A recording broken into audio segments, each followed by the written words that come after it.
The Mayo Experience. Mayo Experience. Mayo Experience. Mayo Experience. Experience. Welcome to the Pat Mayo Experience, Quicken Loans, DraftKings picks, and preview presented by Jägermeister. If you want to get in the draw for some DK bucks, here's a suggestion. Give the episode a like. Goes a long way. Plus, give me your 2 favorite plays of above $9,000 in the comment section, along with your DK handle. You're in the draw for some DK bucks. Plus, if you're listening to the audio version, rate, review, subscribe. No need to leave sleepers. Just leave a review with your DK handle in it. iTunes, Stitcher, Google Play, all that jazz, and then you're in the draw as well. Plus, there was another kind of giveaway on yesterday's show with Jeff Feinberg, so I suggest you go check that out. Plus, all the stats today will be powered by FantasyNational.com. I suggest you go become a member today because it's a great idea. Help me win a bunch of cash, and as we talked about at the beginning of yesterday's show, members cashed in big, including the winner of the $5 $100,000 prize last week on DraftKings. Mike Leone from DailyRoto.com is on the line. I talked to Brandon Barron last week, Mike, the winner of the Millionaire Maker, or at least the co-winner of the Millionaire Maker, Daily Roto subscriber. Congrats! Yeah, it was awesome. You know, it was really nice of Brandon to give us a shout out. He did an excellent job. I was kind of kicking myself. The lineup he saw, I had a couple of iterations that were pretty close to that. So I could have gone for the 3-way split in another universe, but congratulations to Brandon. So, we're going to get it one day, Pat. The Millie, we're going to get it. Either me or you, since we look so similar, then, you know, maybe we'll include Raza. I am the poor man's Pat Mayo. How about this? We all just get Ben Raza wigs, and then between the 3 of us, one of us could potentially win one day. Ben is just on fire, huh? I know. Him and Andrew are both on fire. Yeah, have an incredible season. So, but it's Francesco Molinari week. How many people do you think that are going to leave their favorite plays, are going to choose him? I don't know, man. Like, I would. Let's just talk about strategy for a second here. So there's 120 players in this field, and this field is fucking garbage. So you really want to. I think this is a week to go stars and scrubs, to be perfectly honest with you. You can build a decent balanced roster, but the balance that you're getting doesn't seem to be any safer than a stars and scrubs. Absolutely. It's 100% the way to go this week. There's so many things that line up for you to go stars and scrubs. One, this course played really, really tough last year. It was the 4th toughest course. That's unadjusted for skill, but of course we don't have a very good field. So you might see a lot of rounds that don't have very many DK scoring points. So I think that adds to the stars and scrubs, where if you do have a guy at the bottom of your roster not make the cut, it's not necessarily going to kill you, but you need that emphasis on finish points up top. And the best way to get finish points is to take the guys most likely to win. Hey, novel concept there. And then you throw in, as you said, it's less players than a traditional field. So your back end guys that are a bit riskier have a better chance of making the cut than they usually would. And, you know, ultimately you're just not sacrificing a whole ton using a low 7Ks guy versus a low 8Ks guy. So I'm all on board stars and scrubs. I'm going to make a variety of stars and scrubs lineups in GPPs, and even in cash games. I think you need one of the high-end golfers this week. So what do we do in terms of skill sets that we should be targeting? I've really focused in on fairways gained. I know by the end of the U.S. Open, it really played itself out that it was the guys that both hit the ball really long and really straight ended up winning. I think we're going to see, even the players have said this is a U.S. Open style course, that if you miss the fairway, you're kind of screwed. So where the distance isn't going to come so much into it this week, because this course, as opposed to Shinnecock Hills, is like 350 yards shorter, that I think you just kind of load up on accuracy guys, don't you? Yeah, off the tee is going to be huge. And we saw that last year. You know, Data Golf, who powers our projections, has a really cool historical event tool. Now, we've only got 1 year of data at TPC Potomac at Avenel Farm. But in that 1 year, we saw a ton of strokes gained relative to the normal PGA Tour event from off the tee. And a lot of that came from putting, ironically. Not just 1 year, you don't want to put too much into it, but it lines up with what you're saying, where strokes gained off the tee, remember, that's doesn't differentiate between distance and accuracy. And it's probably a lot of those accuracy guys that are popping. So I'm with you. You need to hit fairways, and then everything else, you know, once you hit the fairway, as far as where strokes are being gained relative to the average event, from approach and from around the green, it's pretty similar. It's just a lot of the putting is going towards off the tee. Yeah, so I went back and I looked at the strokes gained stats just from last year, and it seemed to me, at least among the leaders, among the top 10 finishers in the field, that around the green was basically non-existent for them, because the plan was just put it in the fairway, put it to the middle of the green, 2-putt for par and be on your way. And then take advantage of that really short par 4 and hope to get some birdies on par 5s. Yeah, and there's not going to be a whole lot of scoring, so you do need to hope to get those par 5 birdies. I said I think it was the 4th hardest tournament last year, harder than the U.S. Open, harder than the Players Championship in terms of raw scores relative to par. So do we expect that to continue this year, I guess? Because when you looked at someone like David Lingmer through 2 rounds, he was like 10 under. And then all of a sudden, everyone kind of came back to the field because it's hard to put 4 consistent rounds together at this course. But as we've seen throughout the years, just because a course plays one way one year, it could play drastically differently the next year. Yeah, it can. And I think it is still going to play pretty difficult. I mean, I think you had like 20-ish guys under par last year. The winning score was -7. So it wasn't that there weren't any good scores whatsoever, but I do expect it to play pretty difficult. And as a result, that really heavy emphasis on the finish points, they're going to take up a larger percentage of your total DraftKings scoring than they normally would. All right, let's talk big 3. Ricky Fowler, Mark Leishman, and Tiger Woods are all over $11,000 this week. And I started messing around with lineups that say, hey, I want to throw Ricky and Tiger into a lineup and see what's left. I believe you have $6,900 left of average remaining salary, which, like we just talked about, is not the end of the world. I think that you could successfully build Tiger, Ricky teams if you wanted to, if that's where you're leaning, and not come down too much. I happen to think that Mark Leishman's probably going to end up in like single-digit ownership, though, and he might be the pivot play of all pivot plays, at least this week. Yeah, I expect he'll be pretty low owned because you got our boy Molly in the 10Ks. But sticking to 11Ks, I think for cash games, Fowler is a phenomenal play. We've got him in this field in adjusted strokes gained first by 6 months, 1 year, 2 years, even the really short term 2 months. He's second in adjusted strokes gained. We have him with almost double the win probability of any other golfer in this field. So you talk about placing an emphasis on finish points. I think it starts with the top of your roster and using Ricky Fowler, and then how you want to build from there it is a little bit interesting because you really stress yourself if you go with a second expensive golfer, which I think is fine for tournaments. For cash games, maybe you want a little bit of at least perceived safety by going more balanced. But if you go more balanced after that, it's like, you know, you might drop all the way down to the 8K range and bypass the 9K range. But I'm on Fowler up here. Woods, I'm interested to hear your take on him. I know with the strokes gained off the tee being a metric that we're looking at this week, he's in the 120s ranked on the PGA Tour in strokes gained off the tee currently. Obviously missed a cut at the U.S. Open. Do you worry about him on these more difficult courses where they're punishing him off the tee?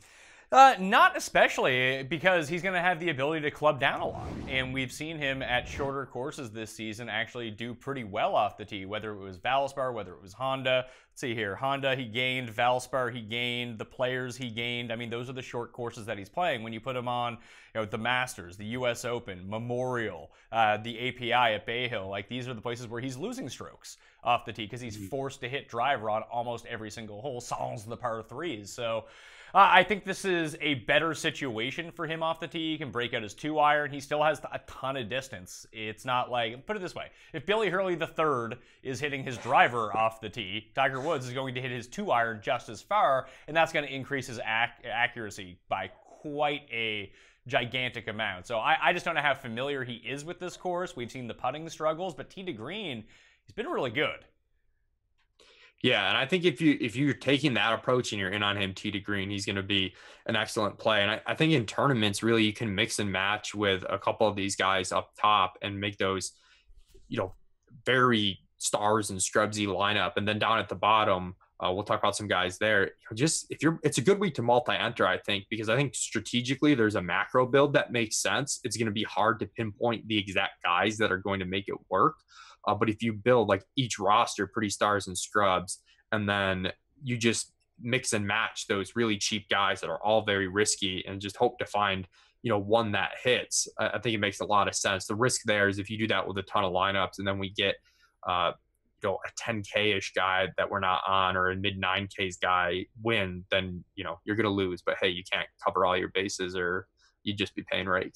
So with the rest of the guys in the 10K area, you got Molinari, JB Holmes, and who's the other one? Kyle Stanley, the defending champion, of course, who no matter how many times I run a model or just logically think about this tournament, Kyle Stanley kind of seems like the best play, and for whatever reason, I'm kind of terrified to play him.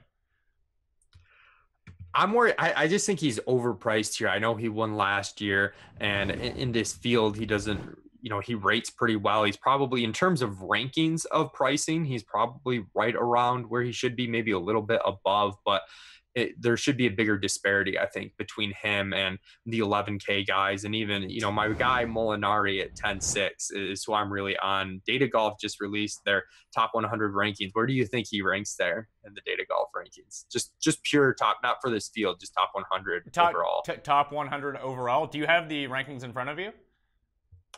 I do. Okay, yes. So I'm going to say that Molinari ranks, and this is just based on tee to green or total strokes gained? This is based on total strokes gained. This is like their version of the World Golf Rankings. Okay, basically. I'm going to say Molinari ranks 13th. Damn.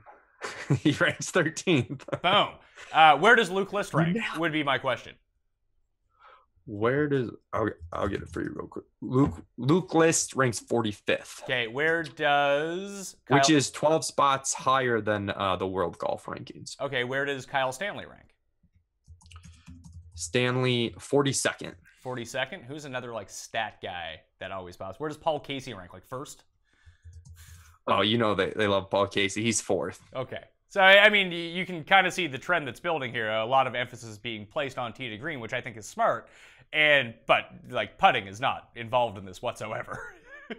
Well, it is because it's based on total strokes gained, so they don't remove putting. But one of the things that you do see is guys like Casey who don't win often, even though he won this year, you might have some arguments that there are guys that just, for whatever reason, narrative based or just their volatility. The flip side of that would be Justin Thomas. Well, how about Bubba Watson?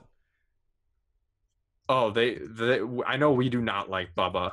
No, but I mean, is he sort of the outlier type guy that he wins? Yeah, he has the most wins on tour since 2010 now. Yeah, so this is more about the way the adjusted strokes gain formula works. I mean, it's taking every single round and counting them the same. So the fact that you win 1 week, if you're missing cuts left and right, it's going to factor that in, and it's not going to give you bonus points for winning.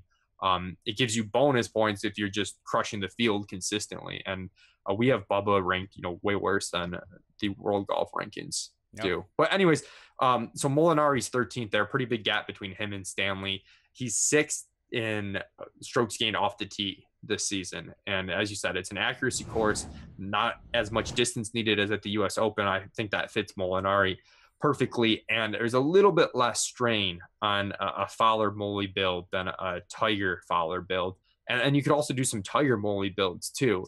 I think all sorts of combinations of those three guys I'm going to use a lot, even if I'm hoping the ownership spread out a little bit, but even I'm okay eating some chalk up there and just hoping I'm beating people with smarter roster construction. Well, I mean, if we're going to talk, I just, because I got into this with Feinberg yesterday, because I actually don't think that the overall upside, maybe the consistency weighs a little bit more on Molinari, but I don't think that there's a ceiling upside difference really between Stanley and Molinari here, because if we're going to talk about skill sets, they have super similar skill sets. I definitely think Molinari has a higher ceiling than Stanley, or at least why though? A higher probability of hitting that ceiling. I mean, the reason why he ranks so much better is because he's consistently that much better than the field. And I know what you're saying is on the ceiling on that doesn't matter, but go back to that Casey example. A lot of people said that about Casey going into this year. And of course he just, not great timing because he just blew a 2-stroke lead going into the final round. 3-stroke lead. 4-stroke lead, 3-stroke lead? One of the two? Oh God, it was 4 strokes, wasn't it? It was 4 strokes because he was minus 16. I think everyone else was minus 12. Oh my God. I don't even want to think about it, but I mean, he had that tournament too, where he hit the water twice in the third round. Everyone ruled him out. He has a great final round. He gets in the clubhouse. The leader ends up winning. These guys that are consistently better than the field, they're going to run into some high end finishes higher than people that aren't. So I do think his probability of hitting his ceiling is meaningfully higher than Stanley's, and that shows in our finish probabilities where we've got around a 5% chance of Molinari winning this tournament. I think Stanley's, at least half of that. Well, how many wins does Kyle Stanley have on the PGA Tour? I don't know. 2. How many does Molinari have? I'm gonna guess. If you want to build your teams based on past wins, Mayo, that's fine. I'm trying to project the future wins. That, of course, the guy likes. He's more accurate off the tee than Molinari. They're about equivalent ball strikers over the past 6 months. So I think the volatility with Kyle Stanley is a lot higher, and I think that the consistency does rest with Molinari. But who do you think is going to be higher owned? Put it that way. I think they're going to be pretty similar with Stanley. I mean, people love their course history, and even though it's 1 year at this course, with Stanley being the winner, I think they're going to be pretty similarly owned. But it's really tough on a Tuesday morning to know exactly where the ownership percentages are going to lie. What do you think? I think it's probably going to end up being Stanley because he's cheaper. You talked about the narrative that's baked in with, he's such an accurate player off the tee. He's the defending champion. He's been playing really well recently too, and that doesn't bypass people at all. Here's my worry: that if I jump on the Molinari train with you, I pop some Molly, he's going to come dead last. A DFL, absolutely. I did just refresh our projections, and my boy Drewby must have released version 1 of the projected ownerships, and he's got, and version 1, very early. Drewby will yell at me if I don't get that qualifier, but he's got Molly around 18% and Stanley in the low teens. But I think as the week goes on, and the thing too, I think in these fields that aren't that good, people reach for more stuff than they normally would. And Stanley's victory last year would be one of those things that people throughout the week, they're going to talk themselves into Stanley. I'm not, as you said, there are reasons why he's a good play. It's not like a bad reason to take him just because he won last year. But I do think the ownership will become pretty close between the two. Yeah, on the early fantasy national ownership projections based on people favoriting and generating lineups so far, I have it Kyle Stanley 19% and Molinari around 15%. So it seems like the members of Fantasy National, at least, just because no matter how many times I can run the model, Kyle Stanley is inside the top 5 over almost every single date range that you can run if you're keying on the stats that I'm looking at, which lean pretty well on Molinari as well. I guess my question is, we saw this at Valero. And listen, I love my guy Luke List, although he lost me an incredible amount of money by missing the cut last week. However, remember when he got the price jump up to $10K and everyone kind of agreed he was the best play in the field based on skill set and whatever, and then he ended up just going out and missing the cut? Is it better off just Molinari shouldn't be a $10,000 player? In this field, I understand it. Same with Kyle Stanley. He shouldn't be a $10,000 player. Do you just say, screw it, he's overvalued, don't take him? I think relative to their peers in this field, that Stanley is more overpriced than Molinari is, but I get your... Yeah, the overall point is that they could potentially both be. Of the guys above $10,000, the only one who doesn't seem overpriced compared to skill and the field is probably Ricky.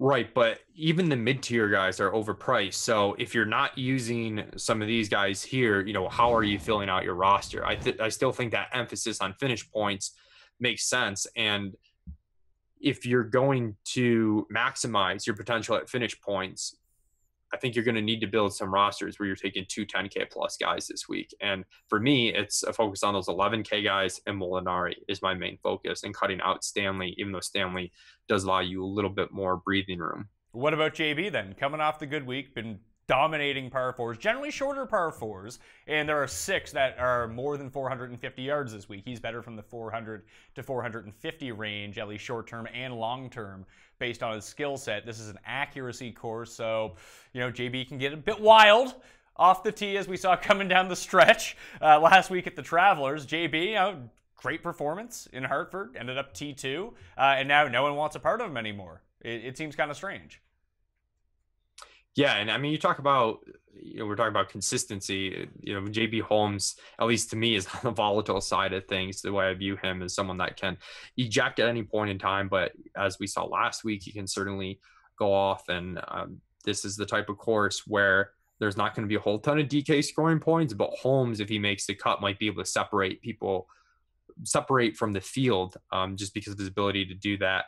The issue is, do you want to pay $10K for a guy where you're saying, well, if he makes the cut, he's going to do that, and a good chance to make the cut because, as you said, it's only 120 contestants, and we've got him about 78% chance to make the cut. So I might sprinkle some of these guys like Stanley, Holmes, but the issue for me is just opportunity cost. If I'm playing Holmes, I'm playing a non-balanced lineup, which is fine. We like stars and scrubs, but I'm doing it with a guy I don't view as a worthy star.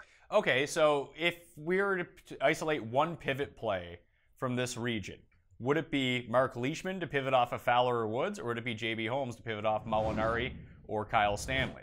Because I think it might be JB Holmes. He's cheaper. In his past 3 starts, 13th, 3rd, 2nd, just crushing it on approaches, crushing it off the tee, and the putter hasn't been a disaster. Now he's off POA, back on bent, which is never really the greatest thing, but he's won on bent before. He can win again. Yeah, you might be right. Between those 3, probably Holmes is the best pivot play. Between Holmes, Leishman, and Stanley, I would take Holmes of those 3. All right, let's go to the 9K range. Jimmy Walker leads it off at $9,600. Kevin Na, Bo Hostler, Kiradech, Epi Barnrat, and Das Wunderkid, Joaquin Niemann from Chile. I feel like everyone's going to be on Niemann this week, although he has, when you look at it so far, throughout the course of his career, in his very, very short career, that he's played better at easier courses and worse at more difficult courses. If this projects to be a difficult course, it's tough to really project him out. I like Kiradech right above him. I just don't think anyone's talking about him. We've seen him really improve his accuracy off the tee. Played really well at the U.S. Open. I think he had just been playing a bit too much golf going into that, and he kind of hit the wall in Memphis, then rebounded really nicely at Shinnecock Hills. And if this is going to play, I don't want to say like Shinnecock Hills, but if he can maintain that same sort of accuracy, I don't see why he wouldn't be good here. Our initial ownership projections too do have him as clearly the lowest owned of this group. Mine too. And I think if you're using a guy in this group, you want low ownership, because I don't think it's the smartest macro roster build to use someone from this group. Just as evidence of that, in our finish probabilities, the top 10 guys in terms of top 20 finish probabilities, only Jimmy Walker from this group makes that top 10 for guys to be in the top 20. I've worded that as confusingly as possible. But you start looking at the gaps between this group and then some of the low 8K guys, even some of the high 7K guys. It's not that big. The gap's not that huge, and that's why we're against these balanced builds. So I think Jimmy Walker's kind of interesting. I feel dirty saying that because I'm usually an anti-Jimmy Walker guy, but I think in this field he makes some sense. And bringing back to Niemann, he's been all over the place. You talked about small sample size, him looking good on the easier courses, and we've also just seen the volatility. He's made 3 out of 7 cuts, but the 3 that he made, he had 3 top 10s. So it's difficult to know what to do with Niemann, but I think if he's chalk in any sense, it's a pretty clear fade. If he's low owned, maybe you take a chance on that high end upside that we've seen, but because of the weakness of this field and just some of the hype around him, he's more likely to be on the chalkier side than the low owned side. One of the guys that I'm having a really tough time wrapping my mind around is Bo Hostler. He scores really well on par 4s. That's probably a product of his excellent putting, which has now sustained itself over a longer period of time. Of course, that could switch at a moment's notice, but he's kind of established himself as one of the tour's best putters. I mean, it worked for Jordan Spieth for 3 years until that completely went away. Same as Adam Hadwin. Worked for 2 years and then guy couldn't putt anymore. But right now, Bo Hostler's putting really well, and he hits a ton of fairways. He's sort of, I like Brian Gay, and we'll get to Brian Gay a little bit down the list. He's sort of like the high-priced, more elite version of Brian Gay. Yeah, the issue with Hostler, it comes back to the point that you made about Stanley and that you made about Moley, which I didn't agree with Moley, is, is this a 9,400 or whatever he is? I think he's right around that price. Is he that type of player? And I don't know if he separates himself from the mid 8s, the average cost of a roster spot player is enough in this field, and he's going to carry ownership just because of the weakness of this field, and because he's played well recently. So I'm not really in on Hostler. We saw that strokes gained putting didn't compile a large percentage of strokes gained overall in this field last year. So some of what he does well, 1, might not matter as much, and 2, even though he does it well, we know putting's pretty variant from week to week. Do we jump back on Kevin Na? He missed the cut at Memorial. People were on him, and he had a disastrous week. But before that, 2 top 6s in a row at shorter course, or I mean, one was at the Byron Nelson, and one was at a less than driver course where he can still hit driver because he's incredibly accurate at Fort Worth. Would you go Kiridesh or would you go Kevin Na? I think Na's the better play in a vacuum. If you're playing tournaments, though, like I said, because I don't really like this range at all, I think I'd just go with the lowest owned guy, which is Kiridesh. He interests me. He's a guy that Data Golf does not like, but some of these guys that, even though we have the data on them, outside of the PGA Tour, and we're able to translate that, some of these guys that are on different tours and also who have played well recently, like that combination, it seems like there might be a little bit of a gap in terms of where we're ranking them and where maybe they should be ranked, and Kiridesh fits that mold. All right, the 8K range goes Charles Howell, Patrick Rogers, Kevin Streelman, Benny Ann, Stuart Sink, Chesson Hadley, Jamie Lovemark, David Lingmerth, Gary Woodland, Kevin Tway, and Danny Lee. From here, I outright bet Byung-Hun An to win. I think that he is, if we're talking about a field that's incredibly overvalued, I think he is one guy who is at value or potentially undervalued based on his skills compared to the rest of the field. And then Kevin Streelman's right there. I think that as a statistical fit, Kevin Streelman's one of the best guys in this field. Accuracy, par 4 scoring, not the best putter, doesn't seem to make that much of a difference. But I think it's him and Ann in here, and I'm just going to push on Gary Woodland, I think.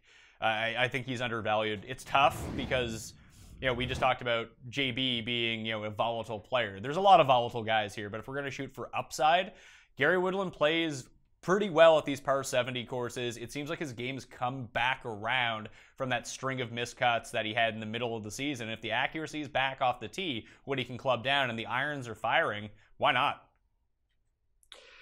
Yeah, and we like him too, because if you look at the longer term view of his skill, it's there, especially relative to the guys in this field. There were times when earlier in the year, I think, where Woodland was priced well above 8,100 and he wasn't even considered a bad play. I know we have to take into account the recent form, and the last few months haven't been pretty for him, but I think it is a good time to fire. We'll see where that ownership projection comes in. I'm with you on Benny Ann a lot too.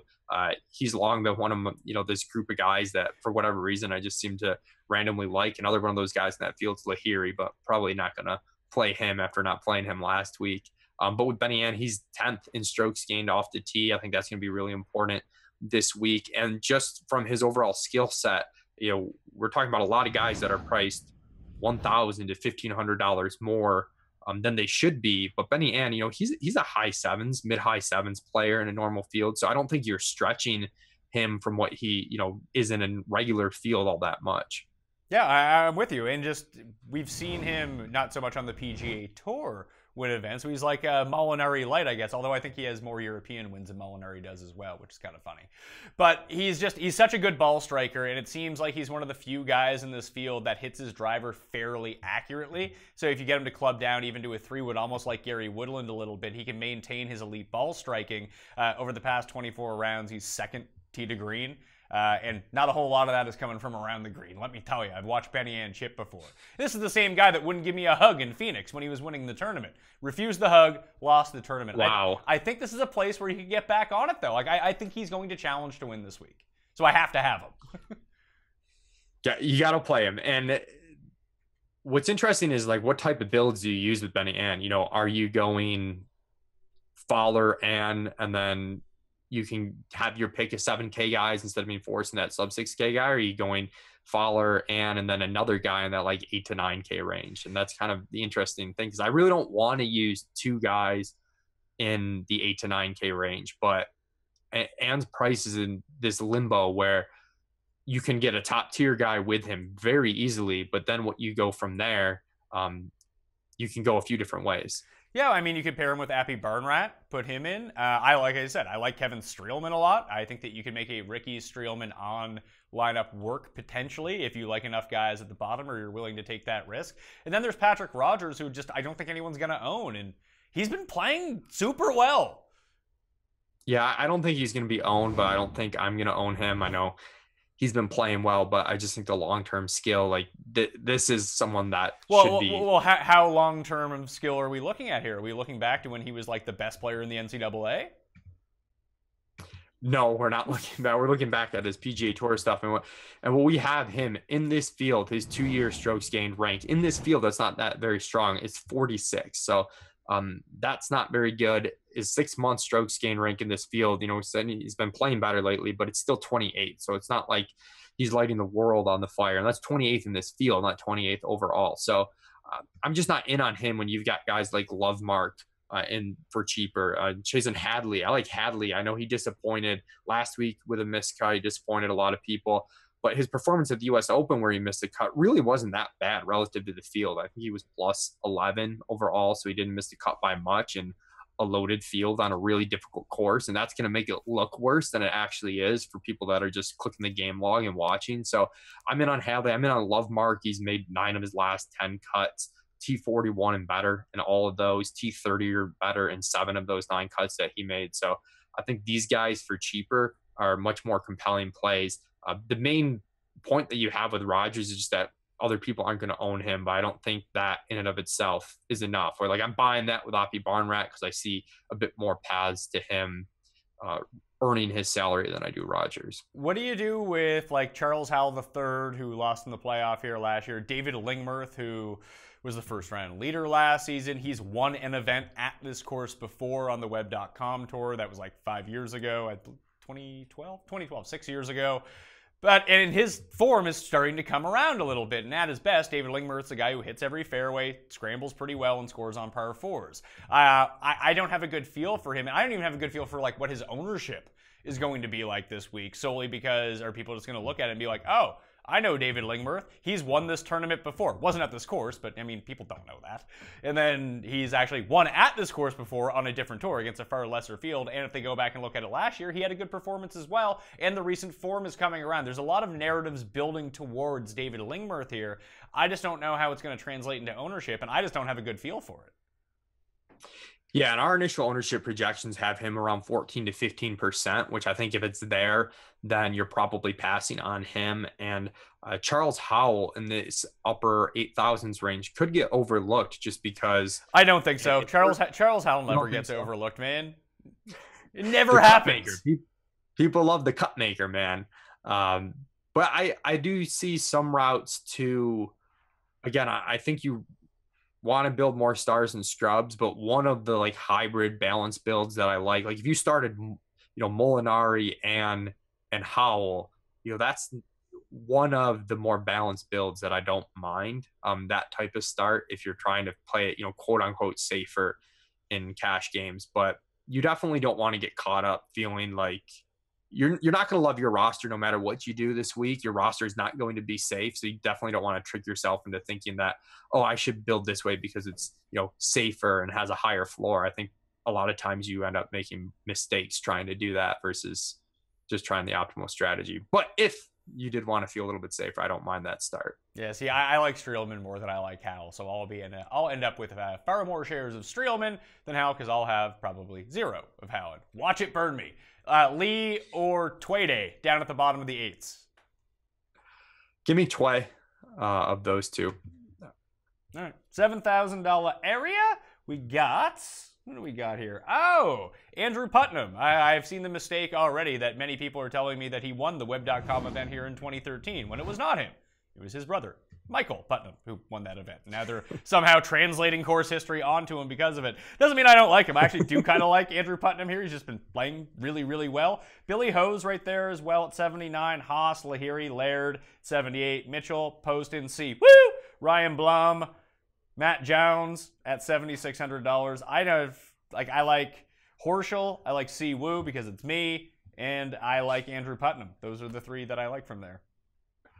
Siwoo, our model's starting to come around on. He's been a bit more consistent this year. So I might fire up some Siwoo with you this week. Hey, he got the irons going last week. That's always encouraging to see because he's usually pretty good off the tee, great around the greens. Can't really putt, but the irons, he gained, I think it was 6 strokes with his irons last week. He keep that going.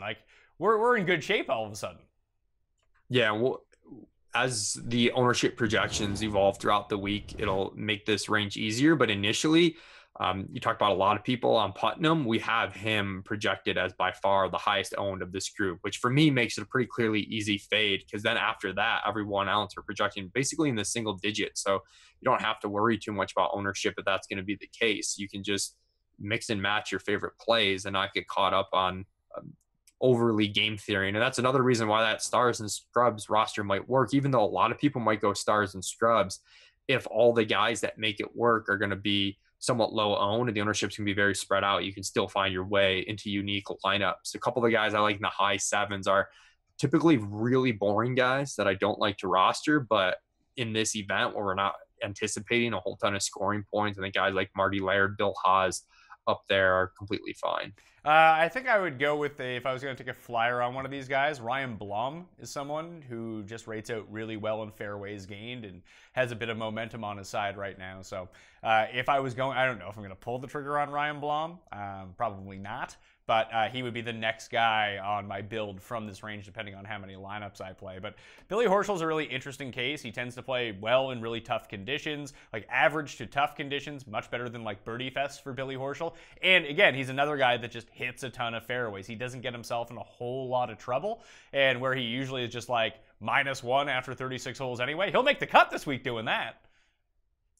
Yeah, I'm fine with Billy Horschel. I think between Horschel, Laird, and Haas, like I'll have a smattering, all three of those guys in the high sevens range. I mean, if you're making multiple lineups, these guys all make sense. I think they're all fine. As you move down the pricing spectrum, the one guy we don't have is chalk right now that I'm wondering if he ends up chalk. And I want to get your thoughts on it, because I know someone said, I didn't hear it from you specifically, that you were wondering if he was healthy, but Adam Hadwin at 7,300 is the guy that just, I think if you're rolling through the pricing and you look at names to price tags, that's the guy that sticks out the most to me without like doing any research. Yeah, skill set's a fit. He turned it around a little bit last week, but that could be clouded a little bit. He gained over 4 strokes on the greens and didn't really do much tee to green. So, and he's incredibly undercursed this week, being Tim's one and done pick. So that's never a great thing. That's true. I'm gonna full out fade Hadwin this week. I think he's going to end up. I think that he's going to end up garnering a lot of ownership down in this range, and you got to pick and choose a little bit, especially in a small field like this, that if you can find one of the guys to fade that misses the cut, not only it's going to decrease the 6-6 percentage just on the hole, which is going to be pretty high this week, it puts you with a lot of leverage against some of those other just really good lineups that you might have on the go versus the ones that had Hadwin. You can just X them right out of the field. Yeah, I guess it depends. Like at what ownership are you fading Hadwin? 15%. 15%. Yeah, I think he's probably around 15%, but I think he's an okay play at 15%. I'll probably still fire him, differentiate elsewhere. But James Hahn, I think, won't be low owned. But if you think Hadwin's very chalky, Hahn might be one of the pivots down there. We've got him 21st in this field in 2 years strokes gained rank, which is really high. We've just have him having played pretty egregiously the last couple of months, which keeps him down in our overall projections. But there's still enough of that long-term form to have him pop a bit. For me, when we look at all the players from this spectrum, I said I liked Ryan Gay, I like Ryan Armour a lot. I'm really going to focus on the guys that keep it in the short grass off the tee, and there are two of the best on tour at doing that. And listen, I don't want to say Hadwin's not. He is. Just that's the decision that I'm going to make. I don't want to advocate that Hadwin's a bad play by any means. It's just I don't. Yeah, I don't like what I've seen from his game though over the past 3 months. You got to make decisions that are difficult sometimes, and you have an overall process like this is what we want to target, this is what we want to focus on, but that doesn't mean there's not enough nuance there where you have to use every single person that fits that even a little bit. So I get it, Pat. Do you know? I interrupted you there a little bit though. I was a little worried I was gonna get. I saw you gave Feinberg some trouble when he interrupted you the other day. It's just he continued to interrupt me. And he had the sheet in front of him like, hey, here's what we're going to be covering. And he was just like, no, I'm just going to talk over when you're trying to move on. Ryan Palmer, in my long-term projections, rates out really, really well. So does Nick Watney. Short-term, not so hot. Any interest in those two guys? Because I think they're intriguing from a ball-striking and potential upside perspective. I've got more interest in Watney than Ryan Palmer. it's difficult because, had this event taken place a handful of months ago and you looked at this field, you probably would have said, yeah, I'm going to play some Ryan Palmer. But I'm trusting the data a bit more on this one, and we've got Watney better. Who's someone who's not a course fit, who we like a little bit? 170th in strokes gained off the tee. Oh, Ollie Schneider, Jans? Ollie! Of course. How could you not like Ollie? He's just so great every week. I'm firing one Ollie team, just one Ollie team, just for you. Go nuts. You should bet him, too. He's probably like 8,000 to 1 by this point.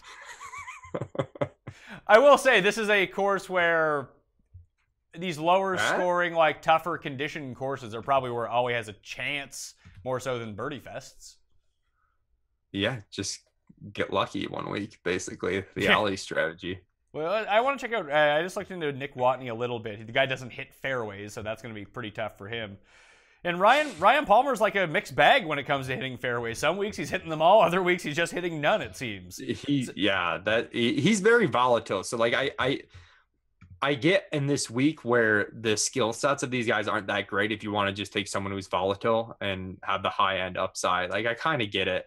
I do think it's a really good week to play though, because a lot of weeks, right, we're pretty familiar with the high end names and even a lot of the mid-tier names where we don't even really need the data to tell us how good they are, where we just know kind of how good a certain group of golfers are. And then and you're very good at this, like with Bubba last week, and just having this intuition, whether it's based on course history, course fit, recent form, where you can sort of differentiate guys based on that. But when you get a weaker field like this and you're going to have to sift through a lot of these low 7Ks guys, I think it's difficult to do that. And that's where having a data system, whether it's Fantasy National, the models that you can make yourself, whether it's our model at Daily Roto through Data Golf, I think that's really beneficial on a week like this. And part of the reason, again, why I like that Stars and Scrubs build, where you take the obvious plays up top and then you just beat people because you're making smarter plays down low across the board.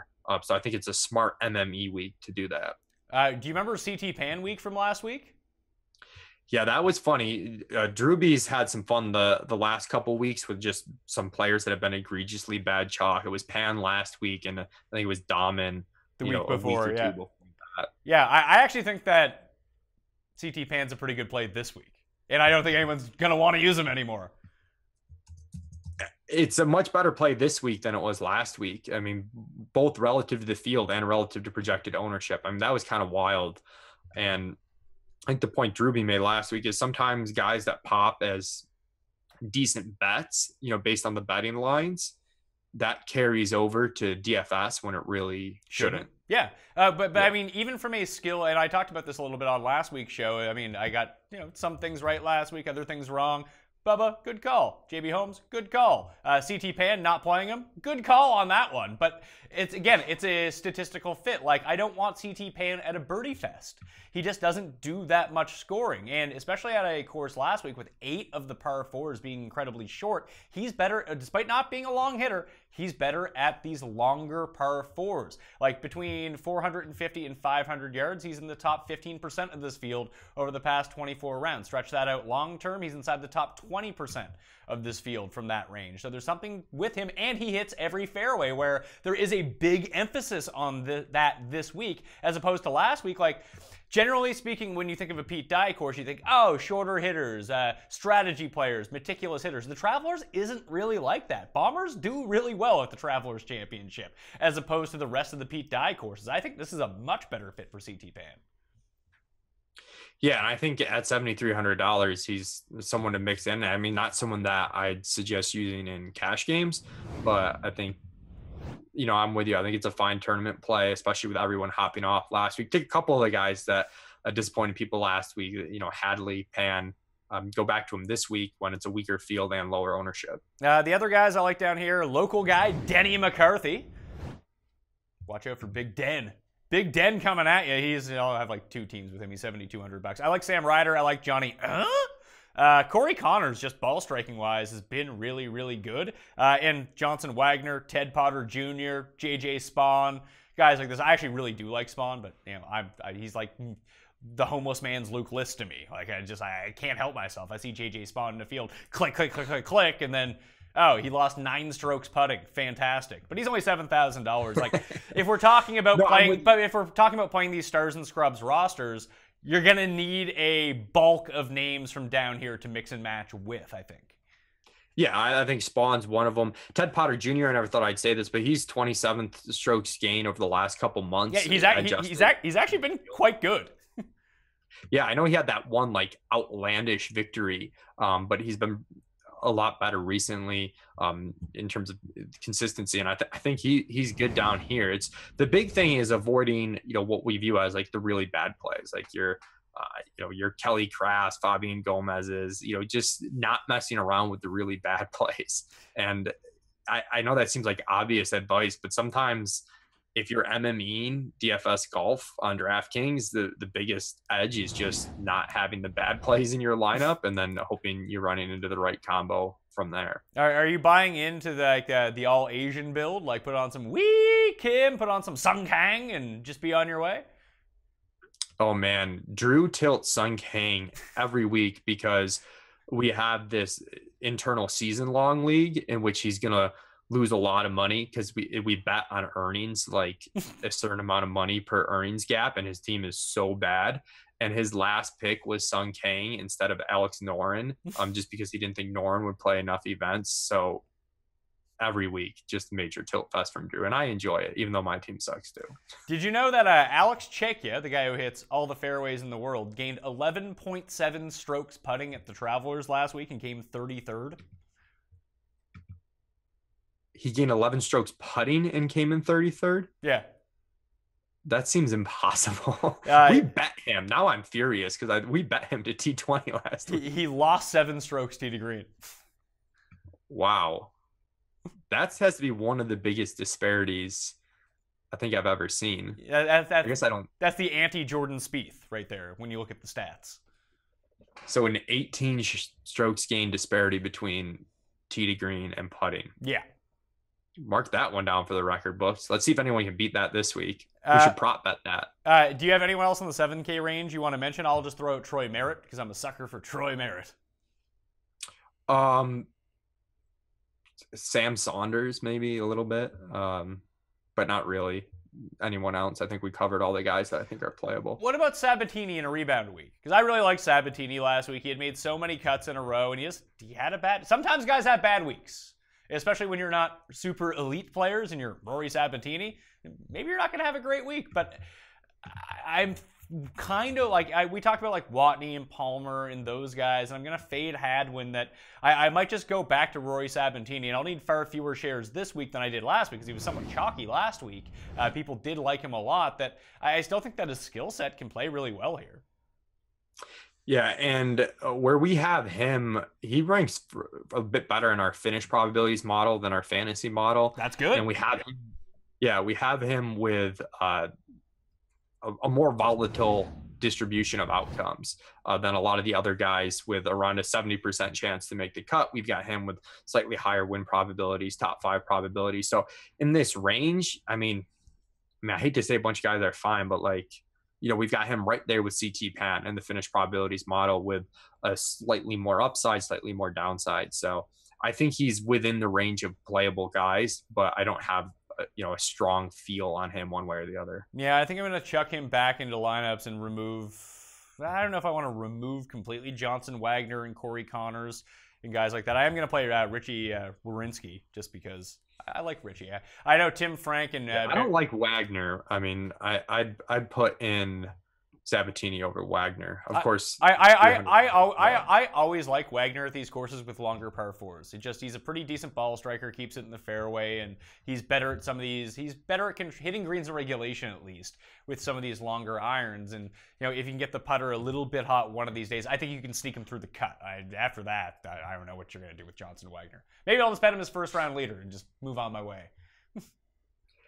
Dude, hedging DFS with golf betting that's the move. That's the wave of the future once everyone's able to do it. It really is. I mean, think about like those chalk guys that you shouldn't play, but they're not bad plays. You just bet them at their number fade them in DFS. It is the wave of the future. All right, 6K range. We're talking about the scrubs to complete your stars and scrubs rosters. Some names I have highlighted from down here. One being Scott Stallings, Tyler Duncan, T-Dunks, David Hearn, Bobby Garrigus. I mean, he must rate inside the top 100 in terms of your overall strokes gain model because he gains strokes, just not on the greens. Brian Stewart just hits every single fairway, so I like Brian Stewart. Jason Gore is someone with some course history here. Another very accurate player off the tee, but he's been hurt and missing a lot of cuts on the web.com tour, so I'll probably be off of him. Cameron Percy was someone I was somewhat interested in just from a... when I ran my mixed condition model, he just kind of popped up in par 70 courses, bent grass greens, hard to hit fairways. Cameron Percy does well on them, so...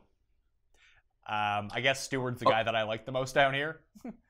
Of those guys, Garrigus is the one we like most. He does not crack the top 100 world rankings on Data Golf. But in terms of our adjusted strokes gained over a 2-year period in this field, he's 37th. And most of the guys in this range are, far beyond that. The recent form, as you break it down, he kind of gets worse with each shorter time period.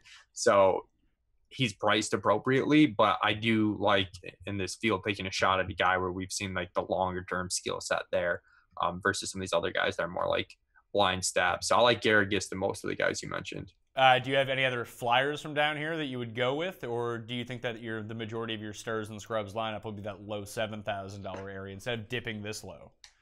I think you can dip this low. I really do, because these names might feel a lot worse than those low 7Ks range, but then you start to look at the finish probability difference, and the finish probability difference between taking 2,6,800 guys and 2,7,500 guys, even if you add that together, it's still not as much as if you drop off Ricky and Tiger and Molly to, the 9K-ish type plays. So I think that the math makes sense to take a chance on these guys, even though you're not going to feel comfortable. I mean, Jason Kokrak, you've got down there. Brandon Harkins seems to be a guy that just by pure luck, it's worked out every time I've played him. He's managed to make the cut. So I think there are enough names that are at least passable. And then you just hope to run into a 6-6. And if you don't get a 6-6, I think you're okay. I was looking at Adam Hadwin when he missed the cut at the US Open. He had, I think, 4.5 DraftKings points over his 2 rounds. So if this course plays really hard again, you could run into some guys that make the cut and that, they're not putting up many DraftKings points at all. So I think your opportunity cost and taking a high risk chance down here isn't that bad, even though it's going to feel ugly. Ben Crane, 6,700. Yeah, that was the one that I was leaning towards too, was Ben Crane, just because the accuracy, a very good bent grass putter, and the last time that Ben Crane played, he was pure chalk and absolutely blew up. So I don't think you're going to see much of an ownership on him at all. No, and that was another one we've had some funny chalk guys recently, but in our 2 months adjusted strokes gained, he's 25th. So, I'm looking for something. I'm not always looking for the same thing, but I want something that says, okay, this play could work out. Obviously it's not going to be a clear cut yes play, or they wouldn't be priced down here. They'd be mega chalk down here. But with Garrigus, you've got the long-term form that you can rely on. With Crane, you've got the fit stuff that you mentioned and the short-term form. 2 month strokes gained, 25th. That's over 18 rounds. That's enough to go off of on a week like this. All right, so I looked into this a little bit, and I made this is one of the features of Fantasy National. You can develop something called a mixed condition model and then run it against itself. So here's some things that I threw in it for you, just for you, Mike. We got last 24 rounds on firm greens, hard to hit fairways.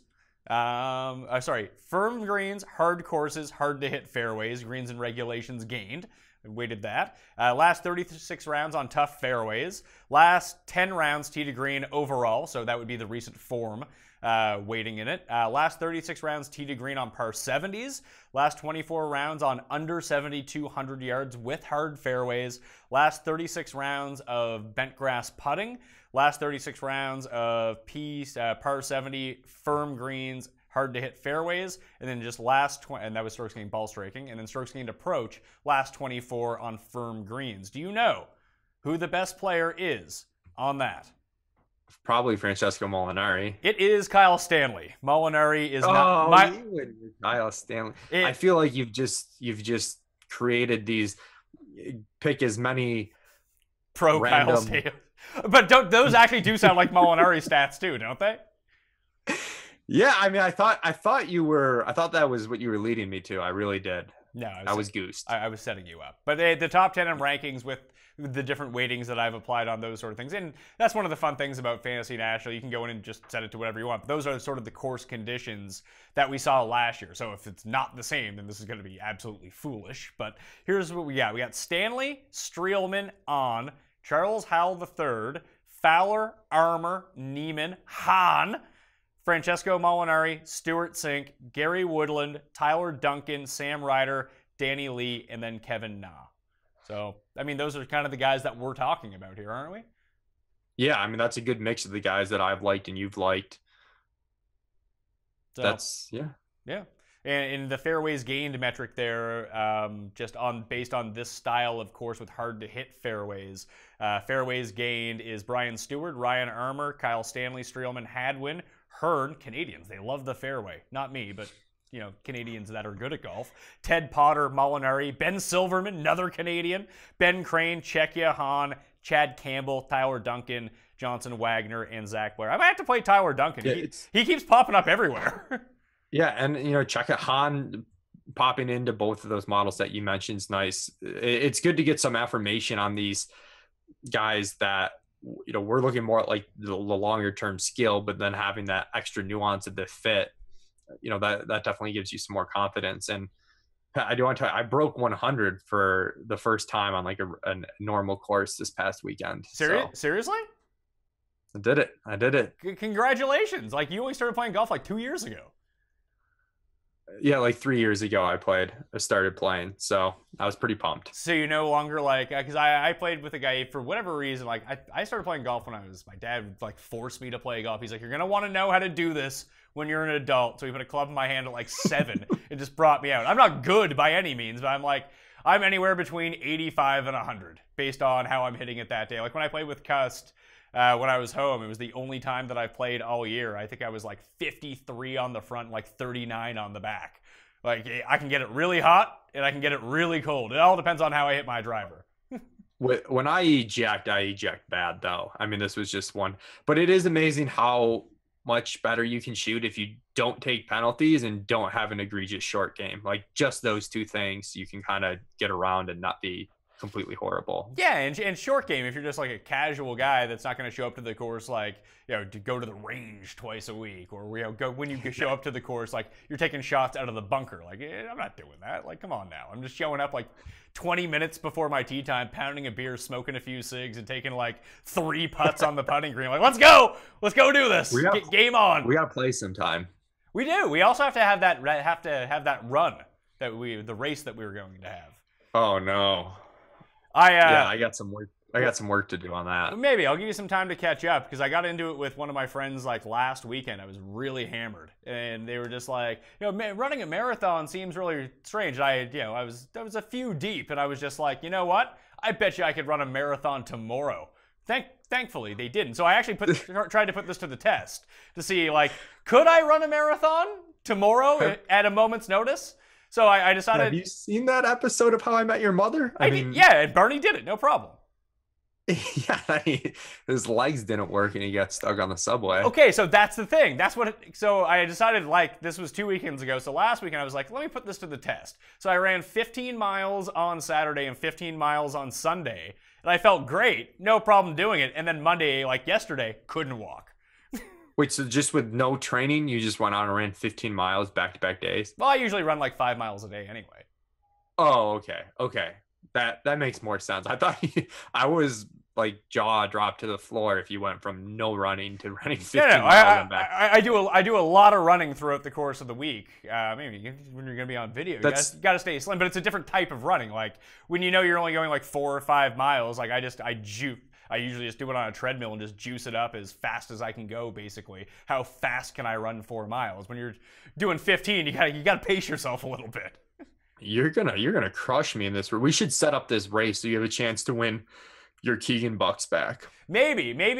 Well, I know that Levitan is going to the gambling Olympics with the fantasy live guy, which sounds like a hilarious idea.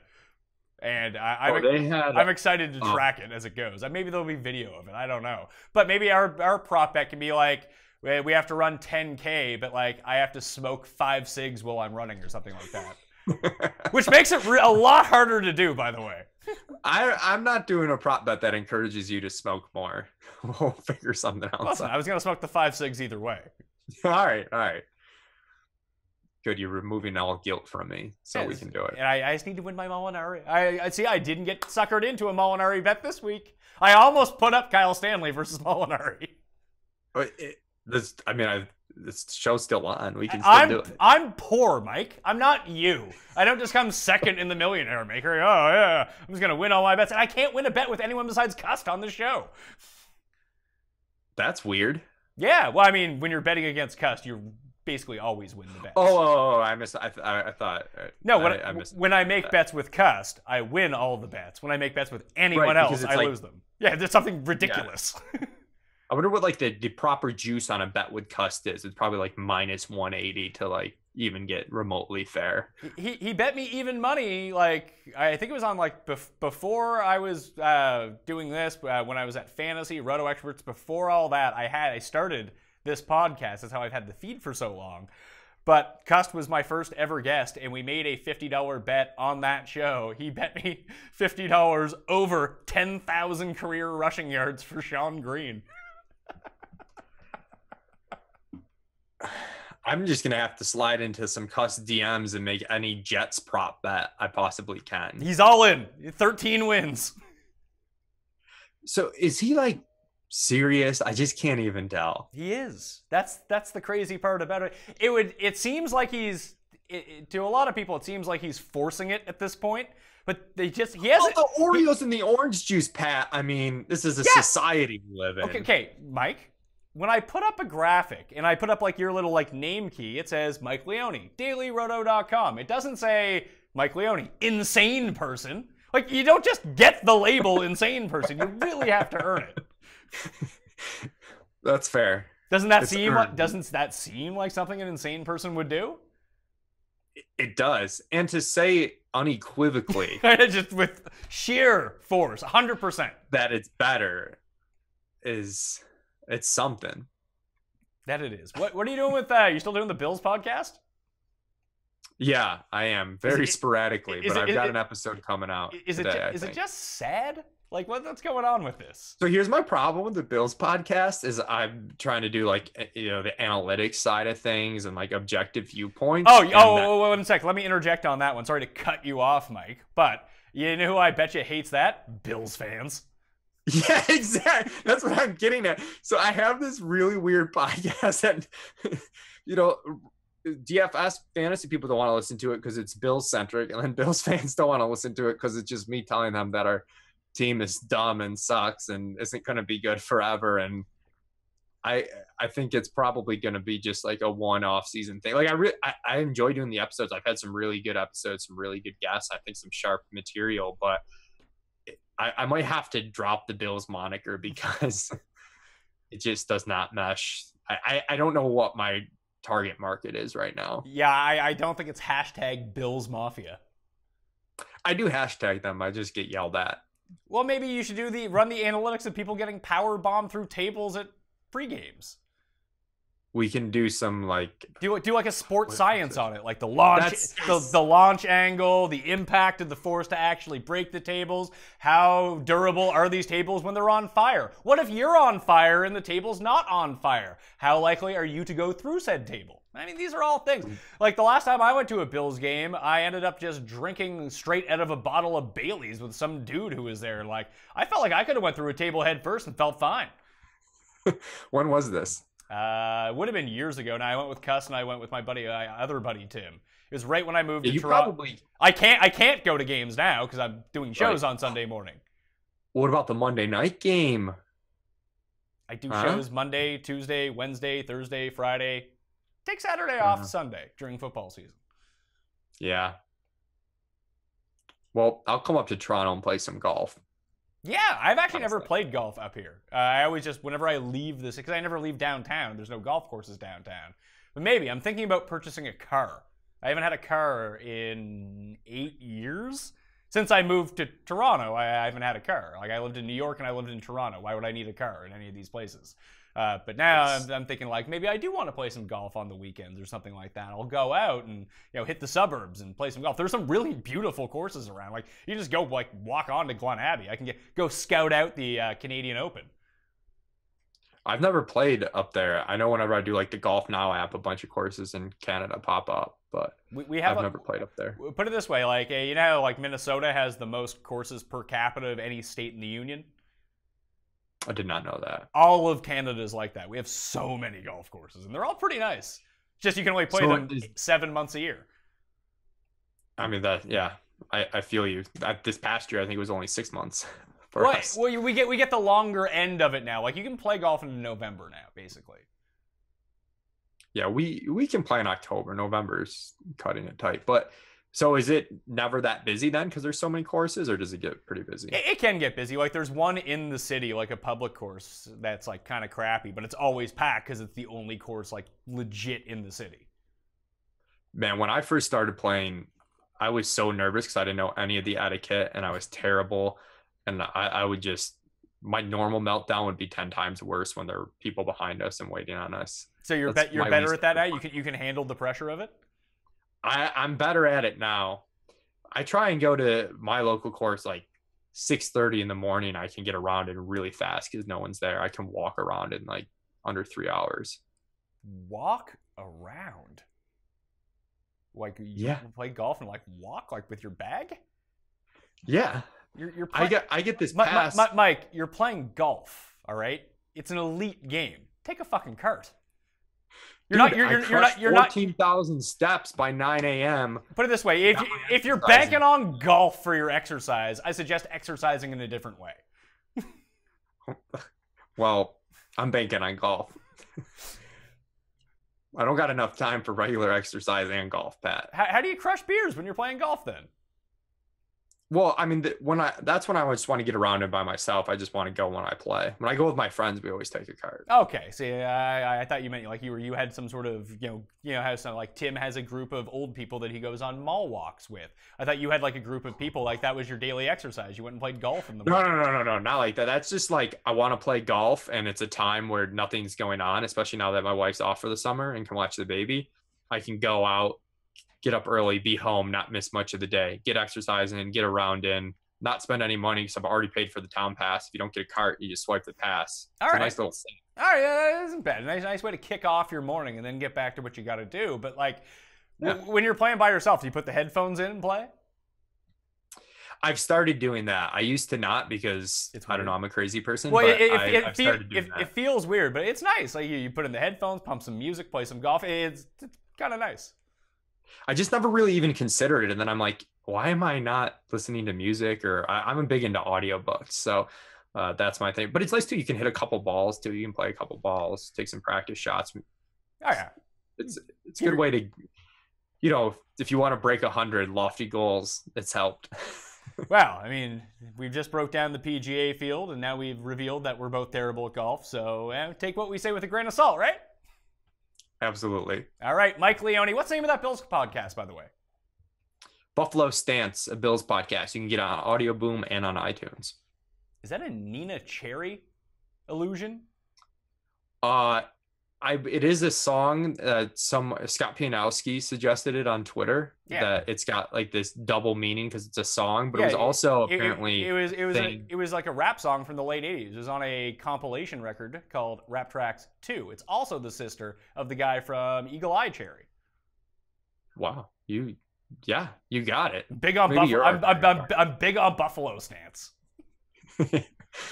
And you like the name. Spread the word. Buffalo Stance. All right, spread the word. Spread the word on Daily Roto and Data Golf as well. I will. I'll get all those Bills fans, get my target market up to 80 people. No, I was telling you to tell the people on this show about Daily Roto.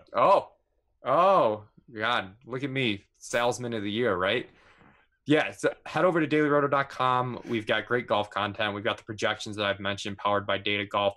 Starting this week, we're going to have showdown projections too. And that's been a lot of fun to play, the different showdown slates on DraftKings. So really excited about that. We've got a weekly podcast you can listen to as well, right up from Drewby, who does our ownership projections, which have smashed, especially at the majors. So with the Open Championship coming up, PGA Championship, if you're going to play Million Maker, definitely want to get your hands on those ownership percentages. And if you are a member of Fantasy National, we upload the CVSs every day that you can actually build lineups within Fantasy National to mass multi-entry these showdown slates as well. So another good reason, hey, maybe get both. Sounds pretty good. Become a member, win all the bucks, and be on your way. Do you have any sort of specific strategy? Because Paul Shag, producer Paul Shag, found out that Friday showdown slate might be the soft one, because if someone has a bad Thursday, people just don't play them on Friday.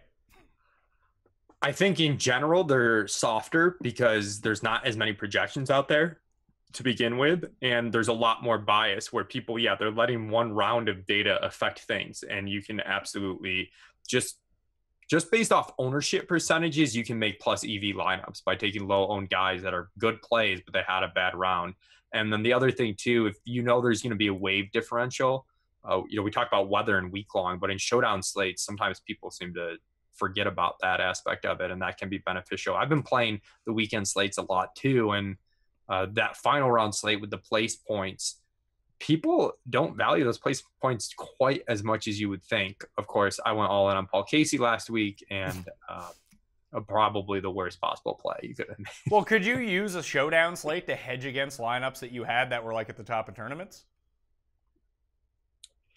You could. I'm not into hedging just for the sake of hedging, but if you thought that if it was like 50-50 what the correct strategy was, you could hedge. But in general, I think those games are soft enough by themselves though that you're just trying to win them and not worry. But to your point, I just played a ton of Casey and Day in the round 4 showdown, and I had a ton of Casey and Day in my week long. So it was a really, really sad Sunday. Yeah, so if you had a bunch of, let's say Day had been up the top of the leaderboard too, and you had like 100% Casey and you had some 6-6 lineups. Now, a situation that you would just like to find yourself in, that if you played these showdown slates, you would just fade Casey and take all the guys right behind him. And if Casey did falter, you would recoup all the money that Casey lost you. That makes, if you're in a serious sweat, that makes sense. And like one spot I could have done it. I didn't play any Bubba in season long. I didn't listen, or in week long, I didn't listen to the Bubba whisper that you are. It would have made sense to be like, okay, if somehow Bubba wins this, I'll put him in my showdown lineup. I probably should have done that at least a little bit. So I do see where you're coming from that angle. And I think if you have a legitimate sweat with a lot of money on the line, then it starts to make sense, especially if you think your guys are going to be high owned, because then you're creating leverage on the field and hedging yourself at the same time. That I can get on board with. So dailyroto.com, you want to build some lineups for the showdown slate each individual day. FantasyNational.com is good for that, and everything else as it pertains. Like I was just talking about that mixed condition model that I built. You can go build your own. Very easy to use on the site. Plus, there's a full tutorial up there too that's very quick that can show you how to use it. Plus, the giant stat engine, ownership projections, tournament simulator, all that fun. But if you're really serious about the showdown slate, gupscorner.com, the Gup, excellent. He just crushes showdown slate. So whatever he's up to, you might want to listen to him on that one too. You can listen to his Smash Factor podcast as well, where he walks you through not only just the kind of same thing that we did here, but also different strategies for the week as this goes through. Anyway, I'm Pat Mayo. That was Mike Leone. If you want to enter the contest and you're on YouTube, give the episode a like and give me your 2 favorite plays from above $9,000 along with your DK handle. Or if you're listening to the audio version of this, just leave a review on whatever platform you listen to it. No need to list plays or anything like that. Just leave a nice review, preferably 5 stars, and leave your DK handle. You're much more likely to get into, or at least win the draw that way, because there are far fewer entries. So play the probabilities on this one. Leave the iTunes review, leave the Stitcher review, leave the Google Play review, and boom, be on your way. Plus, we got a bunch of football stuff coming right down the pike right at you, all right? I'm Pat Mayo. Thank you for watching. I'll see you next time. Pat Mayo Experience! Experience!